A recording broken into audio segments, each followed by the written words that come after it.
सुप्रभात प्यारे बच्चों, मैं आशा करती हूँ कि आप सभी कुशल पूर्वक होंगे। मैं आपकी हिंदी की अध्यापिका प्रेमचंद मेमोरियल पब्लिक स्कूल से दूसरी कक्षा में आपका स्वागत करती हूँ।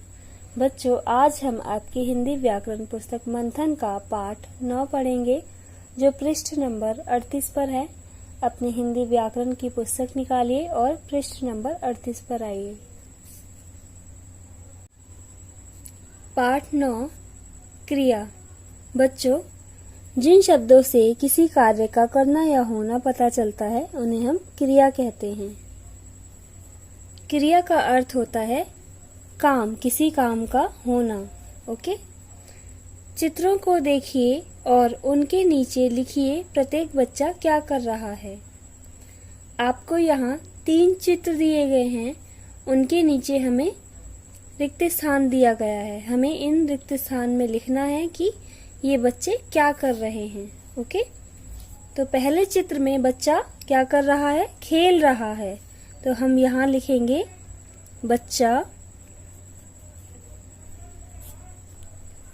खेल रहा है। ओके, और दूसरे चित्र में बच्चा पढ़ रहा है। क्या कर रहा है? पढ़ रहा है। तो हम यहाँ लिखेंगे बच्चा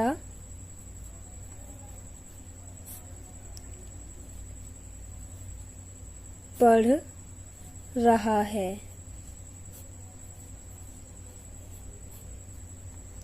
ओके, और तीसरे चित्र में बच्चा सो रहा है। क्या कर रहा है? सो रहा है। यहाँ हम लिखेंगे बच्चा सो रहा है।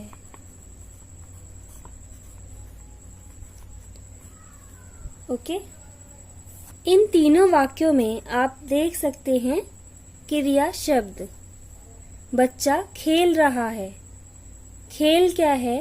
क्रिया शब्द। दूसरे वाक्य में पढ़ क्रिया शब्द है, तीसरे वाक्य में सो क्रिया शब्द है।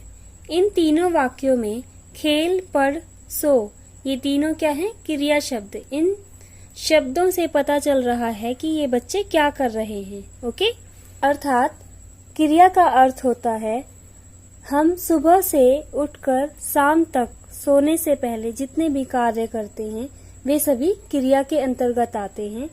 उठना, सोना, चलना, खाना, पढ़ना, लिखना आदि ये सभी क्या हैं? क्रियाएं हैं।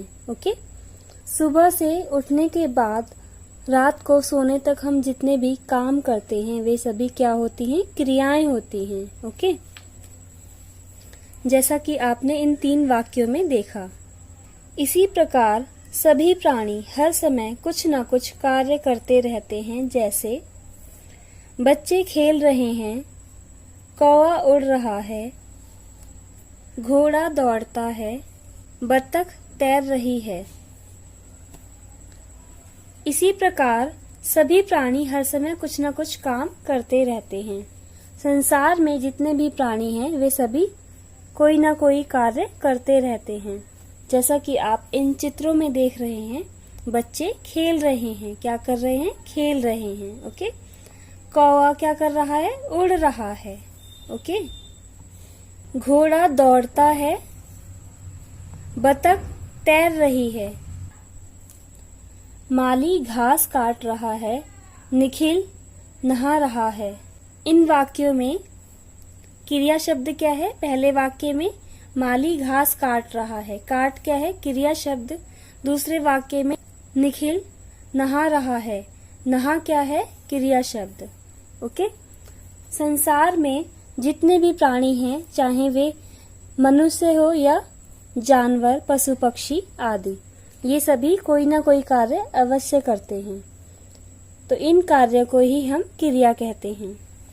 बच्चों, इन वाक्यों में ये जो शब्द आए हैं तैर, काट, नहा, उड़, ये सभी क्रिया का मूल रूप है। दौड़ता शब्द में दौड़ क्रिया का मूल रूप है। इसमें ता जुड़ने पर ये क्रिया का पूर्ण रूप बन गया है। ओके बच्चों, पृष्ठ नंबर 39 पर आइए। पिछले पृष्ठ पर चित्रों में दिखाए गए सभी प्राणी कोई न कोई कार्य कर रहे हैं। आओ देखें कौन क्या कर रहा है। बच्चे खेलना, घोड़ा दौड़ना, माली घास काटना, कौवा उड़ना, बत्तख तैरना, निखिल नहाना। खेलना, उड़ना, दौड़ना, तैरना, घास काटना, नहाना सभी कार्य हैं जो पिछले पृष्ठ के वाक्यों में किए जा रहे हैं। कार्य ही क्रिया होती है। बच्चों, पिछले पृष्ठ में दिखाए गए चित्रों में सभी प्राणी कोई न कोई काम कर रहे थे। बच्चे खेल रहे थे, घोड़ा दौड़ रहा था, माली घास काट रहा था, कौवा उड़ रहा था, बतख तैर रही थी, निखिल नहा रहा था। पिछले पृष्ठ पर वाक्यों में आए शब्द क्रिया के मूल रूप में लिखे गए थे। यहाँ पर ये क्रिया का पूर्ण रूप है, जैसे खेलना, दौड़ना, काटना, उड़ना, तैरना, नहाना। ये सभी क्या हैं बच्चों? कार्य हैं। कार्य ही क्रिया होती है। हम सुबह उठने से लेकर रात को सोने तक जितने भी काम करते हैं वे सभी क्रियाएं होती हैं। कुछ कार्य स्वयं होते हैं, जैसे सूरज निकलना, बारिश होना, फूल खिलना आदि। बच्चों, कुछ काम अपने आप होते हैं प्रकृति के अनुसार, जैसे सूरज का निकलना, बारिश होना, फूल खिलना आदि। हम एक उदाहरण के माध्यम से समझते हैं क्रिया का मूल रूप क्या होता है। हमने पिछले पृष्ठ पर वाक्य पढ़े, उनमें से एक वाक्य है कौवा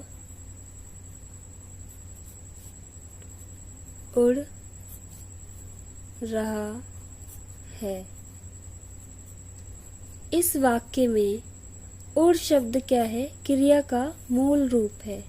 ये क्रिया का मूल रूप है जिसे हम धातु कहते हैं। क्रिया का मूल रूप, इसको समझते हैं। क्रिया का मूल रूप धातु होता है। धातु उड़, चल, पढ़, इन शब्दों में प्रत्यय जुड़ने पर ये क्रिया का रूप ले लेते हैं। जैसे उड़ में हम ना जोड़ेंगे, ना प्रत्यय जोड़ने पर ये क्या बनेगा? उड़ना। ओके। चल में हम ना जोड़ेंगे तो ये बनेगा चलना। पढ़ धातु में हम ना जोड़ेंगे तो ये क्या बनेगा? पढ़ना।